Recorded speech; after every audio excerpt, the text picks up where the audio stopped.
dreaming. 'Cause now that I'm here, what I feel motivates me with reason. I guess I've been dreaming. 'Cause now that I'm woke, everything that I see ain't what it seeming. I guess I've been dreaming. 'Cause now that I'm here, what I feel motivates me with reason. I guess I've been dreaming. Peace and love to the guys and gals in the high vibrating species on the planet.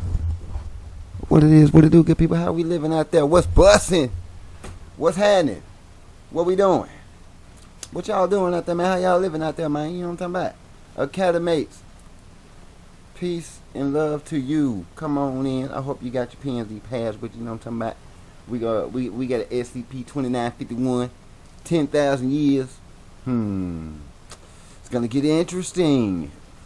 Shout aloud.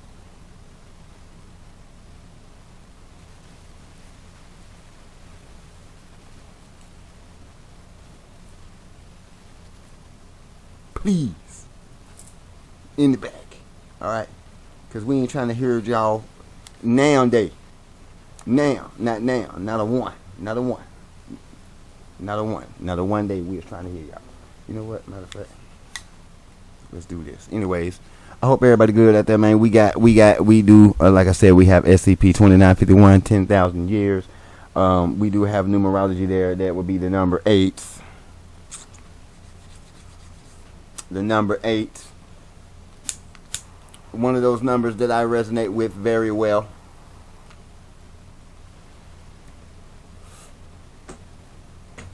Dharma, karma. You feel me? Let's run that. If you are new, welcome. Yes, we do numerology over here a little bit, you know what I'm talking about? We do a little numerology, we do a little etymology, we do some research, we do dig things up and find out on the other scale other than just look at SCPs, because we do cross-reference over here in the files of the SCP universe, and we have located a lot of things that we need to bring out to the public in a different eye. So this is a different perspective, you know what I'm saying? Granted, the SCP universe has built, the community has built, everybody has their whatever that they have about this community and this verse, and it's fine. I'm just here to find the truth in it. Nothing more, nothing less. We've been having a great time while doing it. At least I have. And I hope those that have subscribed has enjoyed the journey with me as well. And I am greatly appreciative of all of you. You know what I'm saying? So a like, share, and a subscribe would definitely carry us a long way, more than what the shadow guys back there like to you know what I'm saying, want us to do. But anyways, that number 8, let's bust it down for y'all. Is the number 8 is feminine in nature. Represents the Capricorn. Well, not represents, but is affiliated with the Capricorn in the 10th house and the planet Saturn. All right, so it's linked with some. We got some politicians, some actors, some burial sites, some old and haunted houses, and the nightlife. Okay, we also have a connection with the spiritual realm and old souls. All right, we have evolutionary development and balance. Now, 10,000 years ago, it was the so-called end of Ice Age. So we had the Irish elk, the cave lion, the cave bear, the saber-toothed tiger. That those animals were around at this particular time, which I believe some of them have went to Middle Earth. You know what I'm saying? To get away from the chaos above ground. All right, because it's some people around here just carnivorous as fuck, and just won't stop killing. Okay, or unaliving. I'm sorry, YouTube, unaliving. We got Dharma Karma, and the 8 also asks you to stay loyal, firm, and focused on your goals. All right. Flip side there, we got a couple jobs: the cemeteries, grave diggers, business and banking, commodity brokers, archaeologists, executives, religious leaders, antique dealers, and a war den. Let's see what else we got. The positives: we got some achieving, powerful, authoritative business, like successful, determined, conservative builders, or that are self-reliant, religious, dependable, executive abilities, the salt of the earth. That means flavor. Got that flavor in your ears, you feel me? Philosophicals and strong powers of concentration and a sense of justice. On the negative end, you're going to be greedy, fatalistic, intense, oppressive, domineering, power-hungry, scheming, backside, material or financial obsession, lack of valued judgment, material selfishness, material or emotional jealousy, victims of tragedy. More occupations with sanitation worker, politicians, let's see, prison warden, miners, ditch diggers, laborers, police officer, manager, boxer, doctor, a dramatist. All right. Some tidbits: the ruler over cemeteries, burial sites, coal mines, and mineral fields, old and hunter houses. Oh yeah. Okay. Got that. All right, moving on. And it's coordinated with the colors, dark colors such as navy, black, dark browns. And the tarot for the number 8, if you're into such a thing, is the Justice card, which seeks truth and equality. Represents our unique capacities for discrimination and logical thinking using the power of the mind. Weigh situations using logic and reason instead of emotions or intuition. Now, I would ask that you use it all. It doesn't apply in every situation, but therefore you analyze your situation, weigh your situation using logic and reason, and then go with some intuition and some emotion. Use some discernment with that as well, and definitely some critical thinking. We can't be without the CT, baby. So that's what we got for that right there. You know what I'm saying? I appreciate y'all listening to it. You know what I'm saying? For those that are into the numerology, it's some pretty cool stuff, especially when you get down to the number. And this has helped us along the way understand some of these SCPs a lot more, for the most part. All right, so I hope you got what you need, because I do. And without further ado, we're going to get to what it is that we do. SCP-2951, 10,000 years. There are a lot of naturally scary places in our world, such as dark woods, cemeteries, the circus, and for many people, mines, especially abandoned mines. Hold up, cuz. Run that back, folks. You know, y'all just come off the back. SCP-2951, 10,000 years. Rush. My bad. There are a lot of naturally scary places in our world, such as dark woods, cemeteries, the circus, and for many people, mines, especially abandoned. Off rip. So we already got mines. Yeah, man. So see, this why we do the numerology. You know what I'm talking about? So this is liable to get interesting. Let's get it. Mines. With risks of poisonous gases, cave-ins, sudden drops, and tight confines, people have plenty of reasons to be wary of old mines. This is the SCP universe we're talking about, though, so there's even more reason to be scared. Which brings us to SCP-2951. Let's talk about it. In the real world, mines are abandoned for a variety of reasons, but an SCP mine is abandoned for really only one reason. Things got really weird. Right. SCP-2951 is an abandoned limestone mine in Indiana, originally owned by the B.G. Hoadley Mining Group, until 1944, when an incident led to its closure. The primary entrance of the mine collapsed during that incident and is currently inaccessible, but a secondary shaft located in a dilapidated storage building remains accessible. The interior of the mine is subject to irregular spatial and temporal anomalies, as well as the presence of unknown entities, believed to be connected to the 1944 incident. The Foundation's information on the incident was taken from files collected from the personal office of J. Howard Barnes, an informant for the GOC, and an administrator for the Curvier Corporation, a company involved with various anomalous mining operations. On August 23, 1944, seismic activity was detected below the Lemon Quarry, prompting supervisors to send a team into the mine to assess the damage. 3 hours later, the team returned and reported that an important access tunnel had collapsed. A larger team of workers was assembled to clear the debris out, but while working, additional seismic activity occurred, which is noted as being unusual for the area. Another tunnel collapsed behind the workers, trapping the crew. Over the next several hours, teams worked on both sides of the collapse to help rescue the trapped crew, and when the crew was freed, they reported that a new tunnel had been opened during the activity, one not made by the miners. This new tunnel had not been charted by the mining corporation, so a small team was sent in to explore it. The tunnel was described as cut smooth, but not unnaturally so, and descends at a slight decline. Supervisors believe that this tunnel was an original access tunnel cut by the mine's original owners, and was not properly recorded.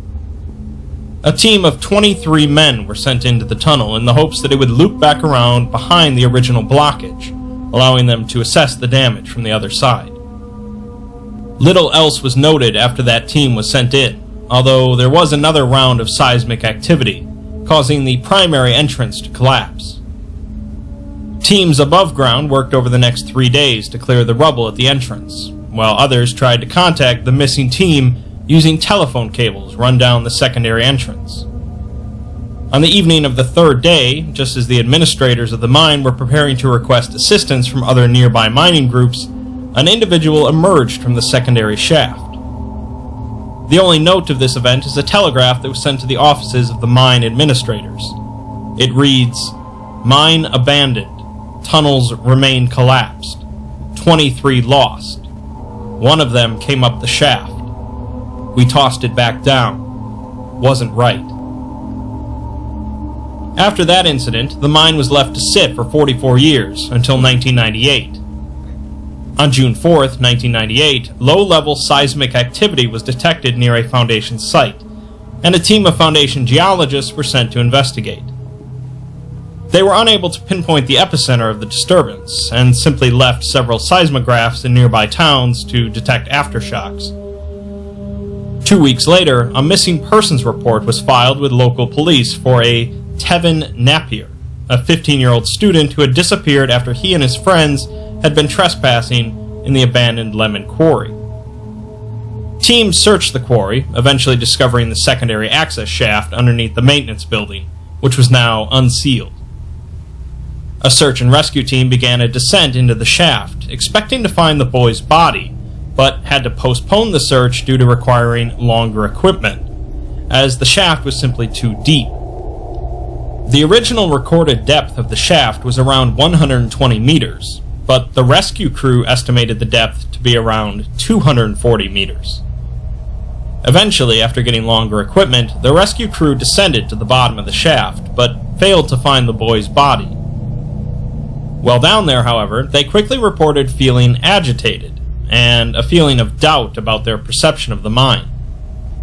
The 5-man crew occasionally reported there being 7 or 8 members of the team, and one member said that they were here to look for gold.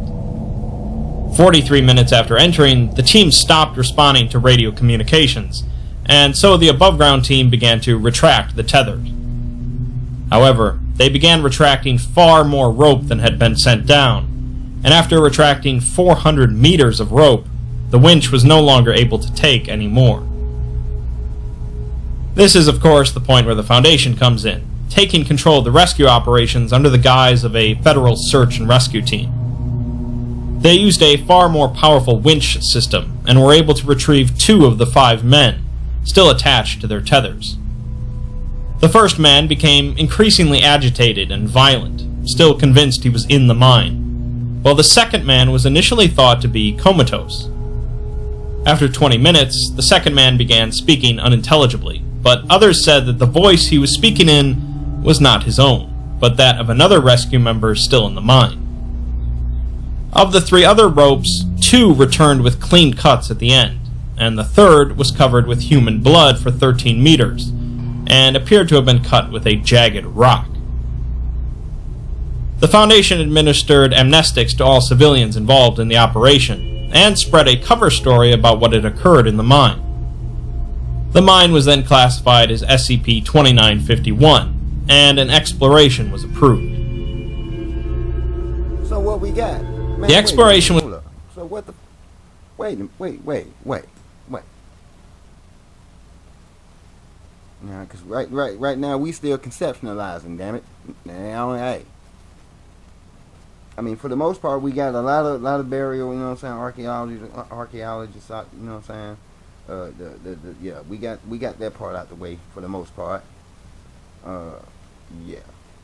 Fatalistic, yeah. What's in the hole? So I'm trying, yeah, that's what I'm trying to get on, y'all. Why they always got to make it suspenseful? Damn, let's do it. Was carried out by MTF Trotter 5, Hell's Heroes, a 4-man team. Their goal was to further assess the nature of 2951 and to locate the lost search and rescue members as well as the missing teenager. They went in through the secondary shaft and were to only stay in the mine for 40 minutes. The team descends 120 meters down the shaft, reaching the bottom, despite the search and rescue team reporting the depth to be 240 meters.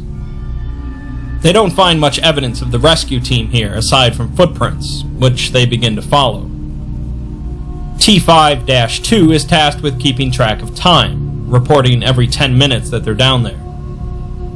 They find lines in the walls from where the tether ropes rubbed against the rock, but only 2 lines. Sometime later, T5-2 reports that they've been down there for 10 minutes, which surprises T5-1, who feels that they've been down there for longer. As they make their way through the secondary access shaft, the close confines force them into a single file line, and sometime later, T5-2 says that they've been down there for 17 minutes. T5-1 confirms that that number really isn't right, suggesting that a temporal anomaly is at work. The team sees a light in the distance and hears something deep below them, possibly more seismic activity, but T5-5 says that definitely isn't right. The team hastens their pace toward the light to avoid a cave-in, with T5-4 suggesting that perhaps the light belongs to the lamps of the lost rescue members. T5-6 asks what the time is, and T5-2 says they're still at 17 minutes. The team begins to bicker as a panic rises, and their problems grow as the tunnel seems to shrink around them and their lights go out. T5-5 mentions multiple times that something is deep below them, but T5-1 calms the team down and ignites a lighter. They notice that the tunnel they're in is blocked, and apparently has been for a while. T5-2 notes that the time is at 13 minutes, which is certainly not correct. But T5-1 only says that they've been down there too long already. Multiple members agree that they've been down there for too long, as they continue down a smaller, separate tunnel. After some time, they emerge into the main access shaft, but T5-4 acts suddenly surprised at T5-3's existence. T5-2 says that there were only 4 of them, and then T5-6 says that there were only 4 of them. Hey, I ain't even gonna lie, Academates. That's some eerie looking stuff right there, bro. That's eerie, like, and it's all. I mean, it's the whole entire Earth. You know what I'm saying? It's places like that, caverns like that, cave. I mean, I call that a cavern, to be honest with you. But yeah, it's these places are all over the place. Not to mention the cities and the entities and the anomalies and all the other stuff that's down there too. You know what I'm talking about? Ooh. But could you imagine being in a place? Could you imagine being right there in that, right there, right now? What would you be thinking? Let me know in the comment section. What would you be thinking? If you were in a cave right now, in a cavern right now, you know what I'm saying? Even if it was you and your buddies, it wouldn't matter. You know what I'm saying? You're down there, you're exploring, whatever the case may be, whatever you're looking for. What would be your mind state? What would you be thinking if you bend the corner and this is what you saw?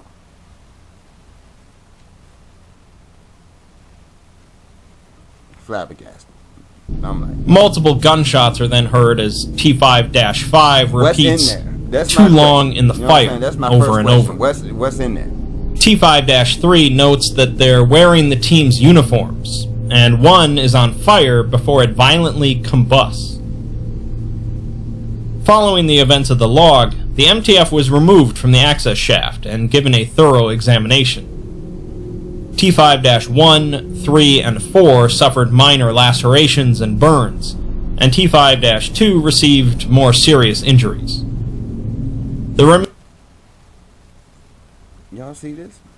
You can even go remains down. of the unknown entities were also pulled out, each wearing the same uniform as the rest of the team, and they were confirmed to have been mimicking the voices of the other team members.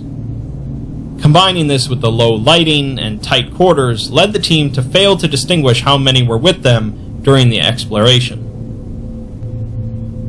In a follow-up interview with T5-3, a doctor asks him to confirm the anomalous passage of time. 3 says that he's been in similar situations before, and thinks that they might have been down there for 4 hours.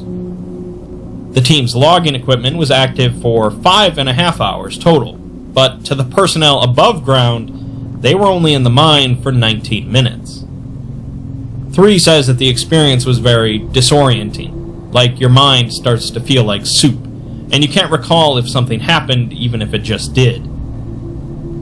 When asked about the unknown entities, 3 remains confused on how they had managed to get a hold of copies of their uniforms and equipment, even the name badges with the identification scorched off. 3 says that they were mostly single file, and it was very hard to tell what was happening down there, initially blaming the acoustics on why he heard someone's voice behind him despite the person being in front of him. 3 asks about the teenager, who is still missing, and T5-2, who still hasn't said anything about the ordeal. The doctor asks if 3 wants an amnestic, but he refuses it, saying that if he's still dreaming about that thing screaming at him with his own voice in a month, he'll take one. Following these events, the Foundation began to try and track down information about the mine, specifically records from the B.G. Hoadley mining group. This proved difficult, however, as the company had closed down 40 years prior, and the potentially anomalous nature of the Curvier Corporation made accessing their records tricky. The Foundation did, however, manage to make contact with a Mr. Gorman P. Ellis, a retired investigator for B.G. Hoadley. Ellis proved to be cooperative during the Foundation interview, and although he initially says he never worked at Lemon Quarry, he goes on to say that he did spend some time there. He had gone in with a team to clean up the mining operation after it was shut down, and notes how strange it was that there had been earthquakes at all in the mine. He also remarks on the strangeness of an out-of-state company like Curvier coming in and buying a small, abandoned mine like Lemon Quarry. Ellis is the one that suggests the Foundation get a hold of J. Howard Barnes, who they recover most of the information on the mine from. The interview ends with Ellis mentioning that the cleanup job was peculiar because even though there were a dozen men with Ellis's team, another dozen or so from Curvier, and 5 or 6 men from B.G. Hoadley, he doesn't think that even one of the others spoke to them the entire time they were there. Speaking of J. Howard Barnes, in addition to the records collected from his office, the Foundation also discovered a few pieces of relevant personal correspondence that had been sent to him. The first, from a man named Trent, tells Barnes that there had been an incident at the mine, trapping 20 or so men. He figures that Barnes should know so he can contact the company's lawyers. Another man writes Barnes and says that a bunch of men in suits showed up in the mine asking about the cave-in. He doesn't know if they're lawyers or not, but they asked strange questions about wanting to listen to the rocks. An employee of Curvier International wrote to Barnes, informing him that their company has just purchased the mine, and they are interested in any information he might have on it. The final piece of correspondence is unlabeled, but the writer tells Barnes that he saw something that was like a man crawl out of the hole at the mine. It smoked and burned and cried out in someone else's voice, and they say it was a thing pulled straight from the pit itself. They write that another man had said that the pillars that support the world will crack and crumble, and the foundation will become loose. What lies below will become accessible, and its might will fall upon the meek.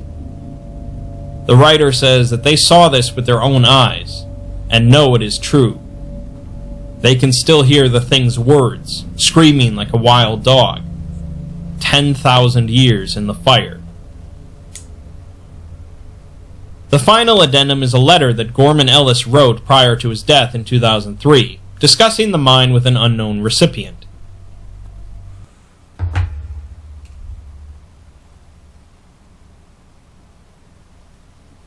Don't let that go over your head.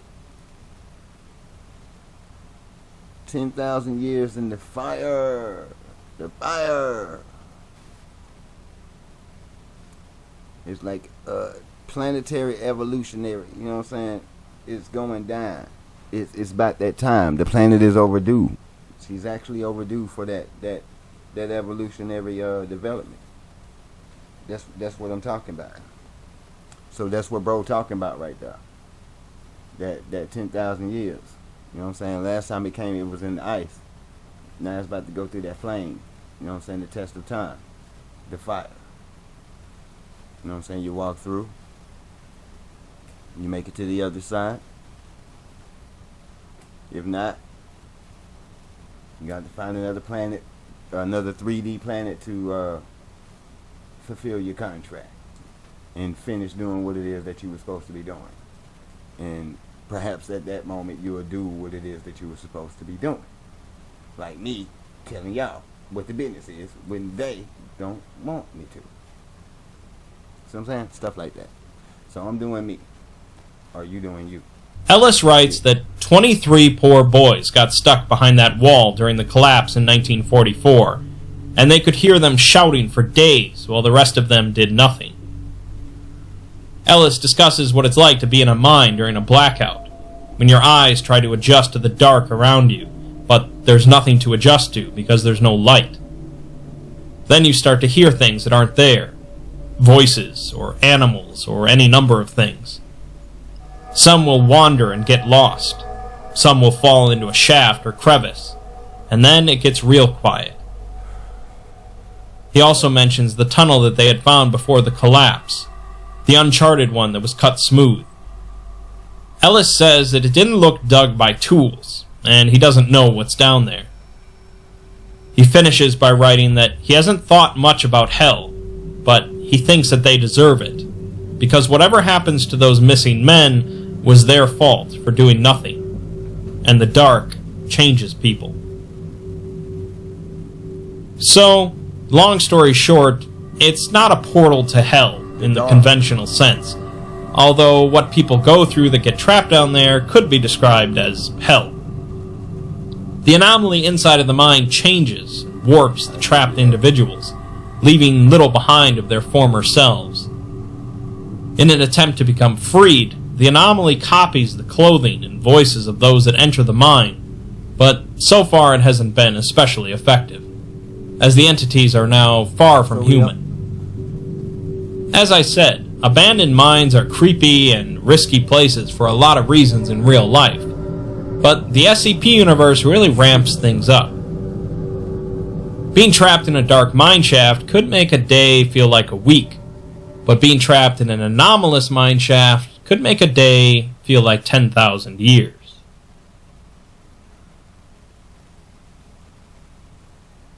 Yeah, well, you ain't finna sell it to me like that, though. That man from Guy said as much himself that the pillars that support the world will crack and crumble, and the foundation will become loose. What lies below will become accessible. His might will fall upon the meek. I saw with me own eyes. I know it is true. I still hear its words, Jeremiah. 10,000 years. Screaming. Like a wild dog shrieking. Like it was cornered. 10,000 years in the fire. The fire! Fire! Fire! There's the video academics, you know what I'm talking about? 10,000 years in the fire is what you got to look forward to. Planetary, evolutionary development and balance. The old souls are here. Now is the time that the spirit realm is kind of blending with the physical realm, because the vibration of the planet is rising. And there's things that must take place, like Red October, the great alignment of all the planets. And a lot of things, it just may go there. So we don't know for sure. We just, you know what I'm saying, it's better to be prepared for whatever. You know what I mean? So there is no fear, no panic or anything. It is what it is. It has to happen, so therefore let it happen, baby. Let it happen. Because the planet needs to evolve. Things on the planet need to evolve. People need to evolve. Even though they don't want to, they need to be forced to, if that need be the case. You know what I mean? If you gotta get forced, then by golly, we're gonna force you. That's what Son said. That's what Great Mother said. That's what the universe, if that's what you want to call it. You know what I'm saying? We Great Mother, the universe, the universal prime creator. You know what I mean? All the same. You know what I'm saying? The extreme most high. You know what I'm saying? All the same. Yeah. It's time.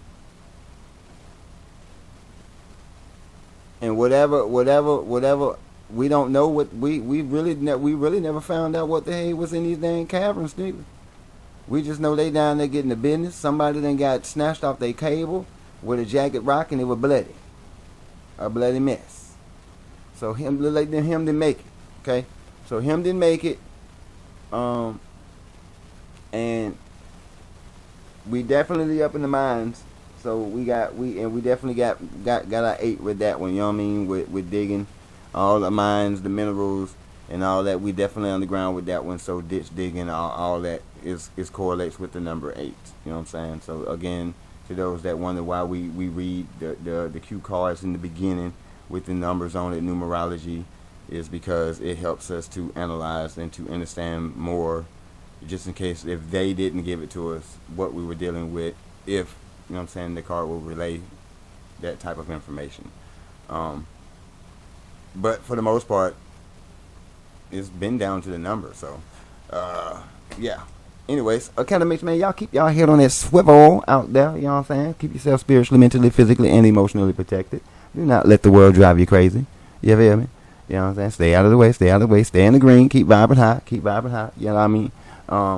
Keep your CT on. Like always, I encourage, you know what I'm saying, you keep your CT on. You ain't got to believe in that. It come across screen over here. You feel me? You ain't got to believe in that. No pressure. No pressure at all. No pressure at all. But we do implore that you do your own due diligence. Don't argue with anybody. Just, you know what I'm saying, do the due diligence. Present your sources, your evidence, whatever. And there it is. You know what I'm saying? And it is what it is. All right. So, with that being the case, we're gonna come back with another one. I don't know where we're going. We got a couple playlists now that we can just bounce around through. We got some the alphabets of death. We got the Vogan. We got the exploring series, which that's where we at now. We juggling y'all, and then we got the special requests that come through, which I do greatly appreciate those. You know what I mean? The class participation is always 1,000 around here. You feel me? Always. You know what I'm saying? I always give you a shout out. Y'all feel me? So and then the stuff that y'all presented, you know what I'm saying, has actually been, you know what I'm saying, like 100 with the intel and with the numbers. So we good over here. You feel me? Y'all, if y'all rocking with me, I'm rocking with y'all, man. This is how we gonna do it. You know what I'm talking about? So with that being said, peace.